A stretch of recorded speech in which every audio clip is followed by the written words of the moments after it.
ವೀಣಾ, ವೀಣಾ, ವೀಣಾ, ಅಮ್ಮ, ವೀಣಾ, ಅಮ್ಮ, ಅಮ್ಮ ಇಲ್ಲಿ. ಯಾಕ್ರಿ ಹಿಂಗೆ ತಿರ್ಸ್ಕೊತಾ ಇದ್ದೀರಾ? ಒಳ್ಳೆ ಬಿರುಗಾಳಿ ಬಂದಂಗೆ ಬಂದಿದ್ದೀರಾ. ಬೈಮೇಲೆ ಏನಾದ್ರು ಮೆಟ್ಕೊಂಡಿದ್ದೀರಾ? ಏನು ಕತೆ? ಅಯ್ಯೋ ಏನು ಇಲ್ಲ ಕಣೆ, ಅಮ್ಮ ಇಲ್ಲ ಹೇಳೆ. ಅಮ್ಮ ಹೋದ್ರು. ಎಲ್ಲಿಗೆ ಹೋದ್ರು? ಎಲ್ಲಿಗೆ ಹೋದ್ರು ಅಂದರೆ ಏನ್ರಿ ಕತೆ? ಇವಾಗ ಬಂದು ಕೇಳ್ತಿದ್ದೀರಾ ಎಲ್ಲೋದ್ರು ಅಂತ? ಒಂದು ದಿವಸನಾದರೂ ಅವ್ರ ಪಕ್ಕ ಕೂತ್ಕೊಂಡು ಹೆಂಗಿದೆಯಾ ಅಂತ ಕೇಳಿದ್ದೀರಾ? ಯಾವಾಗಾದ್ರೂ ಒಂದು ಸ್ವಲ್ಪ ಜೊತೆನಲ್ಲಿ ಇದ್ದೀರಾ? ಯಾವಾಗ ನೋಡಿದ್ರು ಆ ಕೆಲಸ ಈ ಕೆಲಸ ಅಂತ ಅಲಿತಾ ಇದ್ರಿ. ಈಗ ಬಂದ್ಬಿಟ್ಟು ಅಮ್ಮ ಎಲ್ಲಿ ಅಂತ ಕೇಳಿದ್ರೆ ಅಷ್ಟೆಲ್ಲ ಅಮ್ಮನ ಮೇಲೆ ಅಕ್ಕರೆ ಇದ್ದಿದ್ರೆ ಅವ್ರನ್ನ ಇಲ್ಲೇ ಇರಿಸ್ಕೋಬೇಕಾಗಿತ್ತು. ಸುಮ್ಮನೆ ಬಾಯಿ ಬಂದಂಗೆ ಮಾತಾಡ್ಬೇಡ. ನನಗೆ ಈಗ ಅಮ್ಮನ ಬೆಲೆ ಏನು ಅಂತ ಗೊತ್ತಾಗಿದೆ, ಆ ಪ್ರೀತಿ ಏನು ಅಂತ ನಂಗೆ ಅರ್ಥ ಆಗಿದೆ. ಏನ್ರಿ ಪ್ರೀತಿ ಗೀತಿ ಅಂತೆಲ್ಲ ಮಾತಾಡ್ತಾ ಇದ್ದೀರಾ? ಹುಷಾರಾಗಿದ್ದೀರಾ ತಾನೇ? ನೋಡ್ರಿ ಡಾಕ್ಟರ್ ಹತ್ರ ಹೋಗ್ಬಂದ್ಬಿಡೋಣ ಬನ್ನಿ. ಸುಂದರ ಮೊದಲು ಅಮ್ಮ ಎಲ್ಲಿ ಹೋಗಿದ್ದಾರೆ ಅಂತ ಹೇಳು. ಈಗ ಒಂದು ಸ್ವಲ್ಪ ಹೊತ್ತಿನ ಮುಂಚೆ ಮಾವ ಅವರನ್ನ ಹರೀಶನ್ ಮನೆಗೆ ಬಿಟ್ಟು ಬರೋಕ್ಕೆ ಅಂತ ಹೋಗಿದ್ದಾರೆ.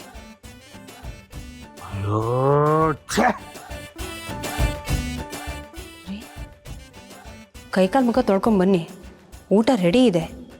ತಿಂದ ಮೇಲೂ ನಿಮ್ಗೆ ಆರೋಗ್ಯ ಸರಿ ಹೋಗಲಿಲ್ಲ ಅಂದರೆ ಡಾಕ್ಟರ್ ಹತ್ರ ಹೋಗಿ ಬಂದ್ಬಿಡೋಣ. ಸುಮ್ಮನೆ ಹೋಗೆ.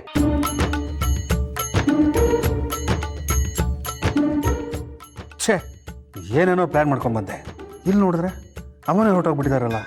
ಇರಲಿ, ಹೋದ್ರೆ ಏನಂತೆ, ನಾನೇ ಅಲ್ಲಿಗೆ ಹೋಗ್ತೀನಿ, ಅಲ್ಲೇ ನನ್ನ ಪ್ಲ್ಯಾನ್ ಎಕ್ಸಿಕ್ಯೂಟ್ ಮಾಡಿ ನನ್ನ ಪಾಲಿಗೆ ಏನಿದೆ ಅದನ್ನೇ ಪಡ್ಕೋತೀನಿ.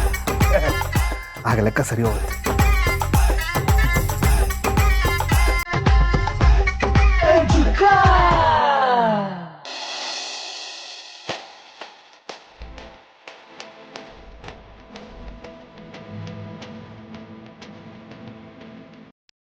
ಸಿಂಚನ, ಅಪ್ಪ ಅಮ್ಮ ಬಂದರು.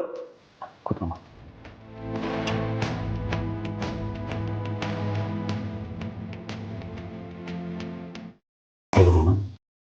ಚೆನ್ನಾಗಿದ್ದೀನಪ್ಪ. ಈಗ ಸಮಾಧಾನ ಆಯ್ತು. ಅಪ್ಪ ಡಾಕ್ಟ್ರ್ ಏನಂದ್ರು? ಏನೂ ತೊಂದರೆ ಇಲ್ಲ, ಸ್ವಲ್ಪ ರೆಸ್ಟ್ ತಗೊಳ್ಳಿ, ಇನ್ನು ಮುಂದೆ ಹುಷಾರಾಗಿ ನೋಡ್ಕೊಳ್ಳಿ ಅಂದ್ರಪ್ಪ. ಅಲ್ಲ ಅತ್ತೆ, ಹುಷಾರಾಗಿರ್ಬೇಕಲ್ವಾ? ಅದಕ್ಕೆ ಹೇಳೋದು ಎಲ್ಲೂ ಹೋಗ್ಬೇಡಿ, ಮನೇಲಿ ಇರಿ ಅಂತ. ನನ್ನ ಮಾತೇಳಿ ಕೇಳ್ತೀರಾ? ಸಿಂಚನ, ನಾನು ಹುಷಾರಾಗೇ ಇದ್ದೆಮ್ಮ. ಏನು ಮಾಡೋದು, ನನ್ನ ಸಮಯ ಸರಿ ಇಲ್ಲ ಅಂತ ಕಾಣುತ್ತೆ. ಆಯ್ತಲ್ಲ ಬಿಡ ಲಕ್ಷ್ಮಿ, ಮುಂದೆ ಹುಷಾರಾಗಿರೋ. ಸಮಯಕ್ಕೆ ಸರಿಯಾಗಿ ಊಟ ತಿಂಡಿ ಮಾಡ್ಕೊ, ಹಣ್ಣು ತಂದಿದ್ದೀನಿ, ತಿನ್ನು. ಏನಾದ್ರು ಇದ್ದರೆ ನನಗೆ ಫೋನ್ ಮಾಡಿ. ನಾನು ಹೊರಡ್ತೀನಿ. ಹರ್ಷ, ಅಲ್ಲಪ್ಪ ಹೀಗೆ ಬಂದು ಹೀಗೆ ಹೋಗ್ತಿದಿರಲ್ಲ, ಒಂಚೂರು ಊಟ ಮಾಡ್ಕೊಂಡು ಹೋಗಿ ರೀ, ಕೂತ್ಕೊಳ್ಳಿ. ಇಲ್ಲಪ್ಪ, ನನಗೊಂದು ಸ್ವಲ್ಪ ಕೆಲಸ ಇದೆ, ನಾನು ಹೋಗಲೇಬೇಕು. ಇನ್ನೊಂದ್ಸಲ ಬರ್ತೀನಪ್ಪ. ಬರ್ತೀನಿ ಲಕ್ಷ್ಮಿ.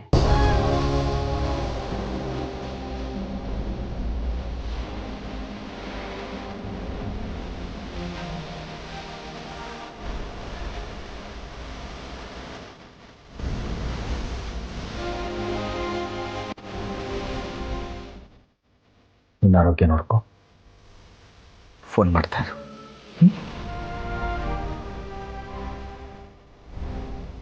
ಸಿಂಚನ, ಬರ್ತೀನಮ್ಮ.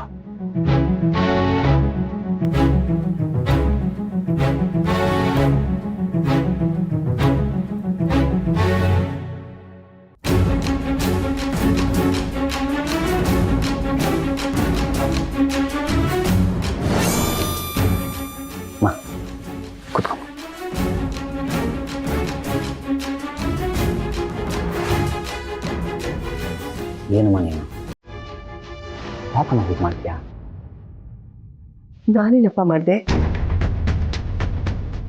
ಅಲ್ಲಮ್ಮ, ಆಕ್ಸಿಡೆಂಟ್ ಆಗಿರೋ ವಿಚಾರ ನಮಗೆ ತಿಳಿಸಿದ್ರೆ ನಾವು ಬರ್ತಿದ್ವಲ್ಲ, ನಾವೇ ಟ್ರೀಟ್ಮೆಂಟ್ ಕೊಡಿಸ್ತಿದ್ವಲ್ಲ, ಅಲ್ಲಿಗೆ ಯಾಕಮ್ಮ ಹೋಗ್ಬೇಕಾಗಿತ್ತು? ಆಕ್ಸಿಡೆಂಟ್ ಆಗಿದ್ದೆ ನನಗೆ ಗೊತ್ತಾಗಲಿಲ್ಲ ಕಣೋ. ನನಗೆ ಪ್ರಜ್ಞೆನೇ ಇರಲಿಲ್ಲ. ಆಮೇಲೆ ನನಗೆಲ್ಲ ಗೊತ್ತಾಗಿತ್ತು. ಯಾಕೆ ಅಪ್ಪ ನಿನಗೆಲ್ಲ ಹೇಳಿದ್ರಂತೆ? ಹೇಳಿದ್ರು. ಆಕ್ಸಿಡೆಂಟ್ ಆಗಿ ಡಿಸ್ಚಾರ್ಜ್ ಆದಮೇಲೆ ಹೇಳಿದ್ರು. ಅಣ್ಣ ಹೇಗೆ ಅಂತ ಗೊತ್ತಲ್ಲಮ್ಮ ನಿನಗೆ, ಅದಕ್ಕೆ ಹೇಳಿದ್ದು. ಹೇಳಿದ್ನಲ್ಲ ಕಂದ, ನನಗೆ ಆಕ್ಸಿಡೆಂಟ್ ಆಗಿದ್ದು ಗೊತ್ತಿಲ್ಲ, ಡಿಸ್ಚಾರ್ಜ್ ಆದಮೇಲೆ ನನ್ನ ಎಲ್ಲಿ ಕರ್ಕೊಂಡು ಹೋಗ್ತಾರೆ ಅಂತಲೂ ಗೊತ್ತಿರಲಿಲ್ಲ. ಆಮೇಲೆ ಎಲ್ಲ ಗೊತ್ತಾಗಿತ್ತು.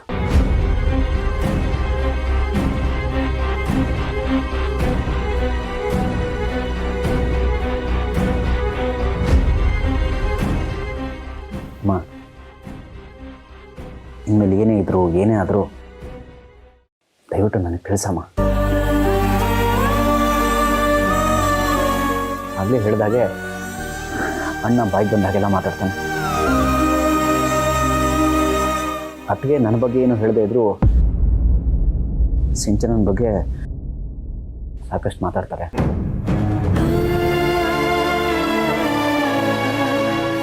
ಪ್ಲೀಸ್ ಅಮ್ಮ, ನೀನು ಯಾವತ್ತೂ ಒಬ್ಬೊಬ್ಬಳೆ ಹೊರಗಡೆ ಹೋಗಬೇಡ. ನಿಮ್ಗೇನಾದರೂ ಆದರೆ ನಾನು ತಡ್ಕೊಳಕ್ಕಾಗಲ್ಲ. ನಿನಗೇನು ಬೇಕೋ ಹೇಳು, ನಾನು ತಂದ್ಕೊಡ್ತೀನಮ್ಮ, ಪ್ಲೀಸ್. ಏನು ಹೀಗಂದ್ಬಿಟ್ಟೆ? ನಿಮ್ಮಪ್ಪನ ನಾನು ಅಮ್ಮ, ಇಷ್ಟೆಲ್ಲ ಆದಮೇಲೂ ಹೀಗೆ ಹೇಳ್ತಿದ್ಯಲ್ಲಮ್ಮ. ನೋಡಮ್ಮ, ಅಪ್ಪಂಗೆ ನಾನು ಹೇಳ್ತೀನಿ, ಅವ್ರು ಇಲ್ಲಿಗೆ ಬಂದು ನಿನ್ನ ನೋಡ್ಕೊಂಡು ಹೋಗಲಿ. ನೀನು ಮಾತ್ರ ದಯವಿಟ್ಟು ಒಬ್ಬೊಬ್ಬಳೆ ಹೊರಗಡೆ ಹೋಗಬೇಡ. ಅಣ್ಣನ ಜೊತೆ ಹೊರಗಿನ ಜನನೂ ಬಾಯಿಗೆ ಬಂದಾಗ ಆಡ್ಕೋತಾರೆ. ಹೌದು ಅತ್ತೆ, ಹರಿ ಹೇಳ್ತಿರೋದು ಸರಿಯಾಗೇ ಇದೆ. ಎಲ್ಲರ ಮಾತು ಕೇಳಿ ಕೇಳಿ ಸಾಕಾಗೋಗಿದೆ.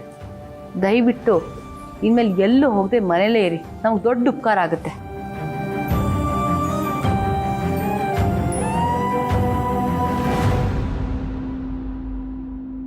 ಸಿಂಚನ ಅಷ್ಟು ರೂಢಾಗಿ ಮಾತಾಡೋದು ಅಂತ ಬೇಜಾರು ಮಾಡ್ಕೊಬೇಡ ಪ್ಲೀಸ್. ಕುಡಿಯೋಕ್ಕೆ ಸೂಪ್ ಮಾಡ್ಕೊಂಬರ್ತೀನಿ. ಸಾರಿ ಮಾ.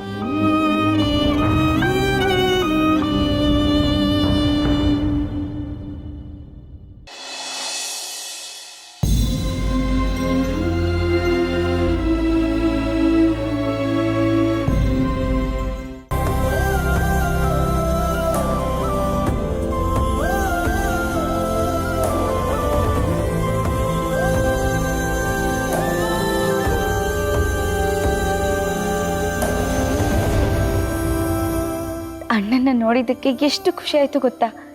ದೇವ್ರೆ, ನೀನು ನನ್ನ ಪ್ರಾರ್ಥನೆಗೆ ಅಸ್ತು ಅಂದ್ಬಿಟ್ಟೆ. ಅವ್ನು ಯಾವ ತಪ್ಪು ಮಾಡಿಲ್ಲ ಅಂತ ಹೊರಗೆ ಬಂದಿದ್ದಾನೆ. ಇನ್ನು ಮುಂದೆ ಅವನಿಗೆ ಯಾವುದೇ ಕಷ್ಟ ಬರದೇ ಇರಲಿ, ಅವ್ನು ಹೀಗೆ ಸಂತೋಷವಾಗಿರಲಿ ಅಂತ ನಾನು ಹರಕೆ ಕಟ್ತಾ ಇದ್ದೀನಿ.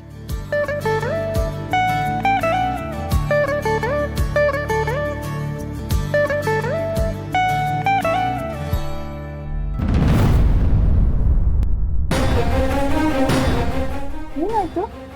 ನಾನು ಬಂದಿದ ತಕ್ಷಣ ಬಚ್ಚಿಟ್ಕೋತಿದ್ದೀರಲ್ಲ, ಈಗ ಅದೇನು ಅಂತ ತೋರಿಸ್ತಿರೋ ಇಲ್ವೋ? ಏನಿಲ್ಲ. ಏನೂ ಇಲ್ಲ ಅನ್ನೋದ್ರಲ್ಲೇ ಏನೋ ಇದೆ ಅಂತ ನನಗೆ ಗೊತ್ತು. ಅದೇನು ಅಂತ ತೋರಿಸಿ.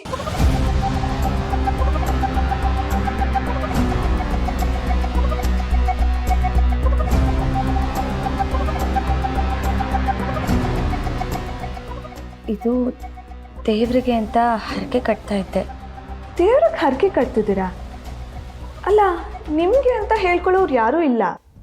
ನೀವಿರೋದು ನಮ್ಮ ಮನೇಲಿ ಅಂದಮೇಲೆ ಈ ಹರಕೆ ಯಾಕೆ? ಈ ಹರಕೆ ನೀವು ಕಟ್ತಿದ್ದೀರಾ ಅಂದರೆ ಮನಸ್ಸಲ್ಲಿ ಏನೋ ಗಟ್ಟಿಯಾಗಿ ಅಂದ್ಕೊಂಡಿರ್ಬೇಕು. ಅದೇನು ಅಂತ ನನಗೆ ಹೇಳಿ. ಆ ಥರ ಎಲ್ಲ ಏನಿಲ್ಲ. ಮನಸ್ಸಲ್ಲಿ ನಮಗೆ ಗೊತ್ತಿಲ್ಲದೆ ಸಾಕಷ್ಟು ಕೋರಿಕೆಗಳು ಹುಟ್ಕೊಂಡಿರುತ್ತೆ. ಭಗವಂತ ಅದನ್ನ ನೆರವೇರಿಸಿದಾಗ ಅವನಿಗೆ ಕಾಣಿಕೆ ಸಲ್ಲಿಸ್ಬೇಕಲ್ವಾ. ಎಲ್ಲೋ ಇದ್ದೋಳನ್ನ ಇಲ್ಲಿಗೆ ಕರ್ಕೊಂಡು ಬಂದು ನನಗೆ ಹೊಸ ಬದುಕು ಕೊಟ್ಟಿದ್ದಾನೆ. ಆ ಬದುಕಿಗೆ ನೆರವಾದವ್ರಿಗೆಲ್ಲ ಚೆನ್ನಾಗಾಗಲಿ, ಖುಷಿಯಾಗಿರಲಿ ಅಂತ ಹರಕೆ ಕಟ್ಟಿದೆ ಅಷ್ಟೆ. ಹಾಗಾದರೆ ಕಟ್ಟಿ.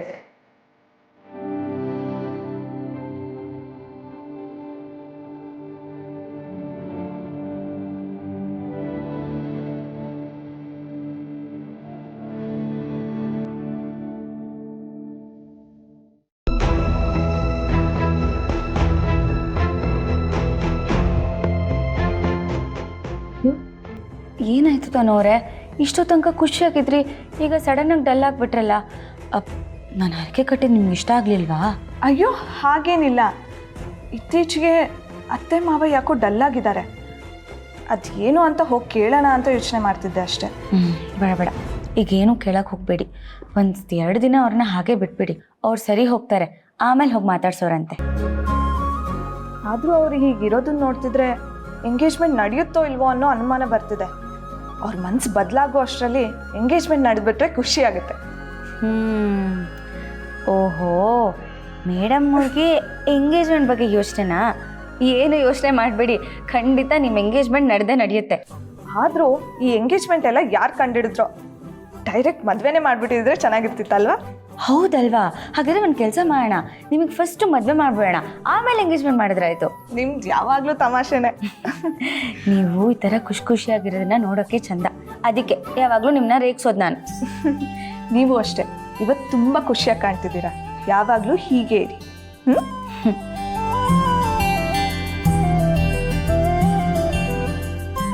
ಇವತ್ತಿನ ಖುಷಿ ನಮ್ಮ ಅಣ್ಣನ ನೋಡಿರೋದಕ್ಕೆ ತನೋರೆ, ಆದರೆ ಅದನ್ನು ಯಾರ ಹತ್ರನೂ ಹೇಳ್ಕೊಳಕ್ಕಾಗ್ತಿಲ್ಲ ಅಷ್ಟೆ. ಇರಲಿ, ನನ್ನ ದುಃಖಕ್ಕಿಂತ ಅಣ್ಣ ಖುಷಿಯಾಗಿದ್ರೆ ಅಷ್ಟೇ ಸಾಕು.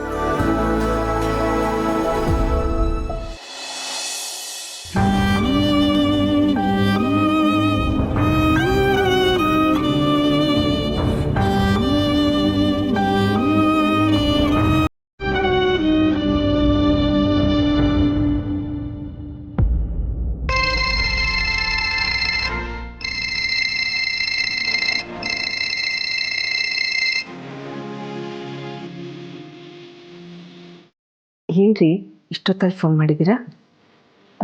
ಇನ್ನೂ ಮಲಗಿಲ್ವಾ? ಇಲ್ಲ ಲಕ್ಷ್ಮಿ, ನಿನಗೆ ಗೊತ್ತಲ್ವಾ, ನಾವು ಮಲ್ಕೊಳ್ಳೋಕೆ ಮೊದಲು ಒಂದು ಸ್ವಲ್ಪ ಹೊತ್ತು ಮಾತಾಡಿ ಮಲ್ಕೊಳ್ತಾ ಇದ್ವಿ. ಈಗ ನೀನಲ್ಲಿ, ನಾನಿಲ್ಲಿ, ಅದಕ್ಕೆ ಫೋನಲ್ಲಾರು ಮಾತಾಡೋಣ ಅಂತ ಮಾಡಿದೆ. ನನಗೂ ಹಾಗೆ ಅನಿಸುತ್ತೆ. ಯಾರ ಜೊತೆಲಿದ್ರು ನಿಮ್ಮ ಜೊತೆಲಿದ್ದಾಗ ಆಗಲ್ವಲ್ಲ?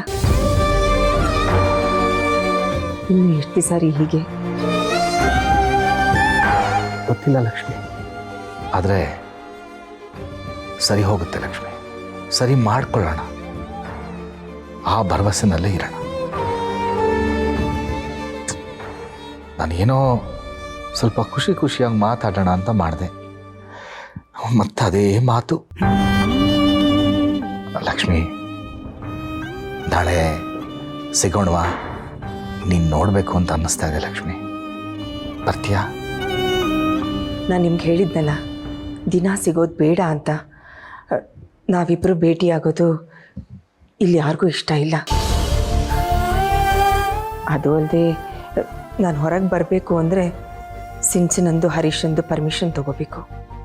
ಅದು ನನಗೆ ಗೊತ್ತು ಲಕ್ಷ್ಮಿ, ನೀನು ದಿನ ತಗೊಳ್ಳೋ ಮಾತ್ರೆ ಮುಗಿದೋಗಿದೆ ತಾನೇ? ನಿಮಗೆ ಹೇಗೆ ಗೊತ್ತಾಯ್ತು? ತಂದು ಕೊಡೋನೆ ನಾನು. ಎಷ್ಟು ಮಾತ್ರೆ ತಂದು ಕೊಟ್ಟಿದ್ದೀನಿ, ಯಾವತ್ತು ಮುಗಿಯುತ್ತೆ ಅಂತ ನನಗೆ ನೆನಪಿರಲ್ವಾ? ಅದಕ್ಕೆ ನೀನು ಬಂದ್ಬಿಡು. ಆಮೇಲೆ ಹರಿ ಏನಾದರೂ ಕೇಳಿದ್ರೆ ಮಾತ್ರೆ ತಗೊಳಕ್ಕೆ ಬಂದಿದ್ದೆ ಅಂತ ಹೇಳು, ಮಾತ್ರೆ ನಾನು ನಿನಗೆ ಕೊಡ್ತೀನಿ. ಅಲ್ಲ ರೀ, ನೀವ್ಯಾಕೆ ಮಾತ್ರೆಗಳನ್ನ ತರಕ್ಕೆ ಹೋದ್ರಿ? ನಾನು ಇಲ್ಲೇ ಹರೀಶನ್ಗೆ ಹೇಳಿ ತರ್ಸ್ಕೊತಿದ್ದೆ ಅಲ್ವಾ?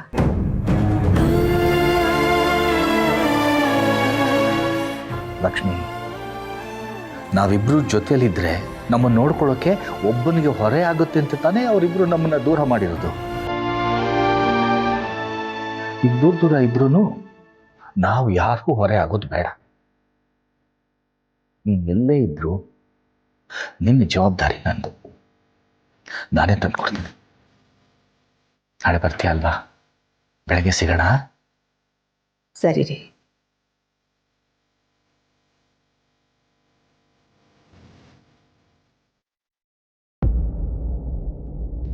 ಏನಮ್ಮ ಇದು? ನಾನೆಲ್ಲ ಕೇಳಿಸ್ಕೊಂಡೆ. ಅಲ್ಲಮ್ಮ, ಅಪ್ಪನ ಹತ್ರ ಮಾತ್ರೆ ತಿಳಿಸ್ಕೊಳ್ಳೋ ಅವಶ್ಯಕತೆ ಏನು ನಮಗೆ? ನೀನು ನಮ್ಮನೇಲಿದೆಯಾ ಅಂದಮೇಲೆ ನಿನ್ನ ಜವಾಬ್ದಾರಿ ನಮ್ಮದೇ ಅಲ್ವೇನಮ್ಮ? ಹೇಳಮ್ಮ. ಅದು ಹಾಗಲ್ಲಪ್ಪ. ಹಾಗೂ ಅಲ್ಲ, ಹೀಗೂ ಅಲ್ಲಮ್ಮ. ನಿಮ್ಗೇನೇ ಬೇಕಾದರೂ ನನ್ನನ್ನು ಕೇಳು, ನಾನು ತಂದು ಕೊಡ್ತೀನಿ. ಅಪ್ಪಂಗೆ ಯಾಕೆ ಸುಮ್ಮನೆ ತೊಂದರೆ ಕೊಡ್ತೀಯಾ? ಮೊದಲೇ ಕೆಲಸ ಇಲ್ಲ ಅವ್ರಿಗೆ, ದುಡ್ಡೆಲ್ಲಿ ತರ್ತಾರೆ ಹೇಳು? ಅದು ಅಲ್ಲದೆ ಹೊರಗ್ನವ್ರು ಗೊತ್ತಾದರೆ ಅವ್ರೇನು ಅಂದ್ಕೊಳ್ಳಲ್ಲ, ನಮ್ಮ ಮರ್ಯಾದೆ ನನಗೆ ಹೋಗೋದಮ್ಮ. ಅಯ್ಯೋ, ನಿಮಗೆ ಮರ್ಯಾದೆ ಹೋಗುವಂಥ ಕೆಲಸ ನಾನು ಮಾಡಲ್ಲಪ್ಪ. ಹಾಗಿದ ಮೇಲೆ ದಯವಿಟ್ಟು ಮಾತ್ರೆ ಇಸ್ಕೊಳ್ಳೋದಕ್ಕೆ ಅಪ್ಪನ ಹತ್ರ ಹೋಗಬೇಡ. ನಿನ್ಗೆ ಏನು ಬೇಕಾದರೂ ನನ್ನನ್ನು ಕೇಳು, ನಾನು ತಂದ್ಕೊಡ್ತೀನಿ, ಸರಿನಾ? ಪ್ಲೀಸ್ ಅಮ್ಮ, ಅರ್ಥ ಮಾಡ್ಕೊ.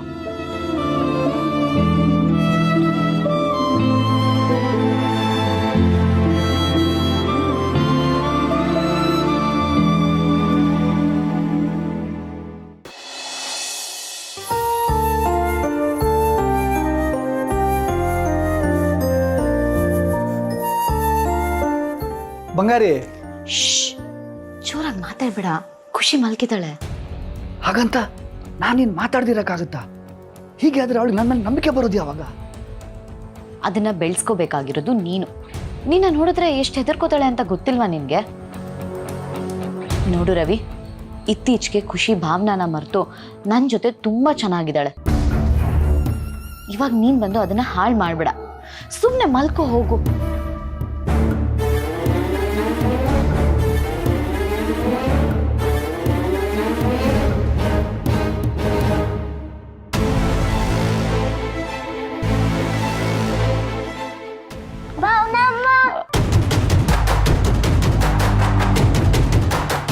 ಖುಷಿ ಪುಟ್ಟ, ಯಾಕೋ, ಯಾಕೆ ಹೆದರ್ಕೊಂಡೆ?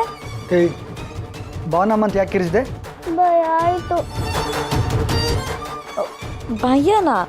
ಯಾಕೋ ಪುಟ್ಟ ಭಯ ನಿಂಗೆ? Accident, lorry driver.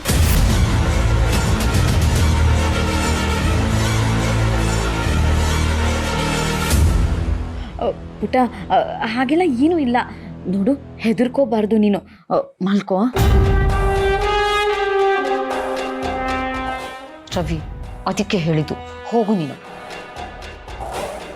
ಏನಾಗಿದೆ ಇವಳಿಗೆ? ಯಾಕೆ ಇದ್ರ ಬಗ್ಗೆ ಎಲ್ಲ ಮಾತಾಡ್ತಿದ್ದಾಳೆ? ಎಲ್ಲೋ ಏನೋ ಮಿಸ್ ಹೊಡಿಯೋ ಥರ ಇದೆ, ಹುಷಾರಾಗಿರ್ಬೇಕು. ಖುಷಿ ಪುಟ್ಟ, ನಾನು ಇಲ್ಲೇ ಇರ್ತೀನಿ, ಯಾಕೆ ಹೆದರ್ಕೋತಿದ್ಯಾ? ಕಣ್ಮುಚ್ಚು, ಮಲ್ಕೋ.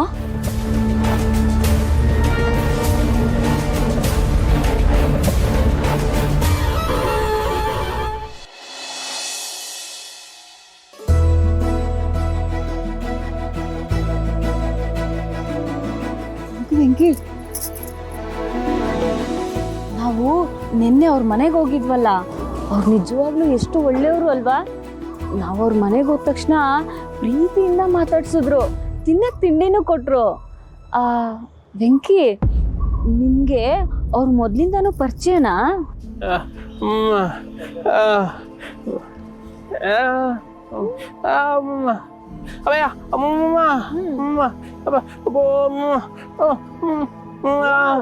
ಅವ್ರ ಯಜಮಾನ್ರನ್ನ ನೋಡ್ತಾ ಇರೋದು ಮೊದಲನೇ ಕಿತ.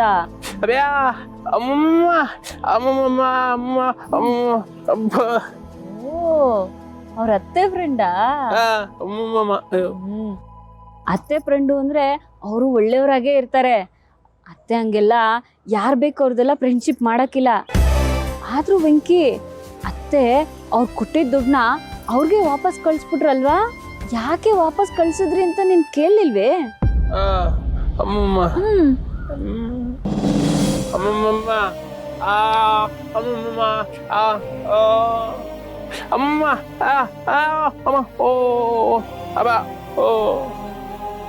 ಅದು ಸರಿನೇ, ಪಾಪ ಅತ್ತೆ ಮಾವ ತುಂಬಾ ಒಳ್ಳೆಯವರು. ಆದ್ರೆ ಅವ್ರಿಗೆ ಆ ದೇವ್ರು ಅದ್ ಯಾಕೆ ಇಷ್ಟೊಂದೆಲ್ಲ ಕಷ್ಟ ಕೊಡ್ತವನೆ ಅಂತಾನೆ ಗೊತ್ತಾಗ್ತಾ ಇಲ್ಲ. ಅವ್ರ ಹೊಟ್ಟೆಲ್ ನೀನ್ ಹುಟ್ಟಿಲ್ಲ ಅಂದ್ರು ಅವ್ರನ್ನ ಎಷ್ಟು ಪ್ರೀತಿಯಿಂದ ನೋಡ್ಕೋತೀಯ.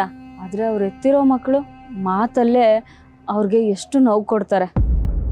ಇದೆಲ್ಲ ಯಾವಾಗ ಸರಿ ಹೋಗುತ್ತೋ ಏನೋ.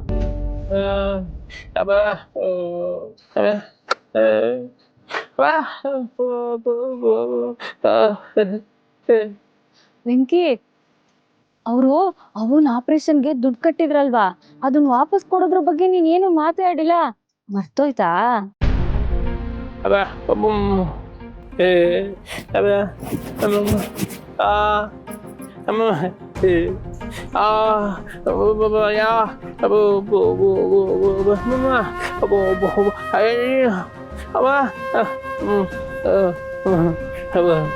ಅದು ಸರಿನೇ, ನಮ್ಮ ಹತ್ರ ದುಡ್ಡೆಲ್ಲ ಐತೆ, ಇರೋ ಬರೋದೆಲ್ಲ ಆಪರೇಷನ್ಗೆ ಖರ್ಚಾಗೋಯ್ತಲ್ಲ.